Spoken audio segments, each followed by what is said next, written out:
تخلط على موظف في إدارة أو في شركة، إدارة دولة أو غيرها، الوقت كاين وهو في وسط العمل ولا يقضي حاجتك، يصفتك الغداء أو بعد غداء أو لأسبوع أو لأيام لا تدري علاش، ما عندوش القنا، ما عندوش الخطر.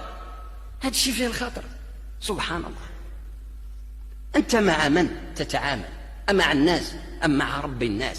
والله إن الله لا يرقبك من علو، راه ربي من الفوق طلع عليك يشوف فيك اش راك دير وكيف تعامل عباد الله، وأنت إنما تنال أجرا على هذا الوقت من ساعة كذا إلى ساعة كذا لأداء مثل هذه الخدمات. نعم فوق طاقتك لا تلام، ولكن قلما نشتغل طاقتنا. هذا ظلم. شحال من واحد ما سيق له الخبر كيسحب له يعني امر عادي، الا ما قضيتش هذا مصلحه ما سليتش هذه الورقه، مصلحه كبرى لاناس المستضعفين ربما جايين من الصحراء او الجبال وقطع الاميال موقفين على سنياتهم على امضاء ترجئهم الى ايام وتفسد مصالحهم وتدمر حياتهم ربما بذلك الارجاع تخليه من بعد.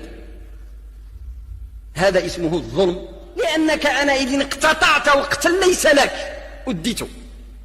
الوقت اللي خصك دير فيه واحد الخدمه ما درتهاش، هذا الوقت ليس لك، لانك راك بيع الامه، بيع الدوله هي بيع الامه، بيع لله، وستسال عنه يوم القيامه، وتسال عن المفاسد والاضرار التي لاحقت بالاخرين. الا كانوا ضعاف ما قدروش يدعيوك للمحكمه الدنيويه، راه المحكمه الاخرويه لن تذر شيئا، لن تذر لا كبيره ولا صغيره الا رفعت، والحاكم آنئذ رب العالمين. لمن الحكم اليوم؟ لله الواحد القهار. هذا المعنى الذي قام عليه هذا الدين لو استوعبناه حقا لما نام لنا جفن عن مصلحة المؤمنين والمسلمين عموما.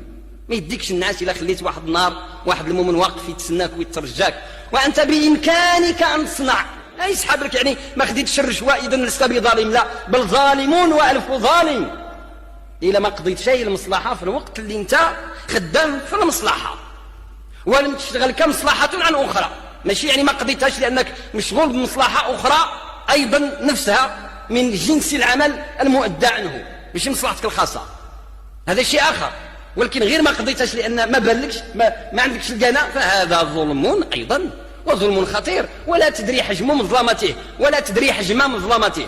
ما غاديش يبان لك الحجم ديالو حتى يوم القيامة، لأن الحجم ديالو شكون اللي عرفوه هذاك اللي ما تحققتش المصلحة ديالو، اللي ضاع له الوقت ديالو وضاعت له أمواله وربما وقعت له مفاسد كبرى وفاته خير كثير أو وقع عليه بلاء عظيم.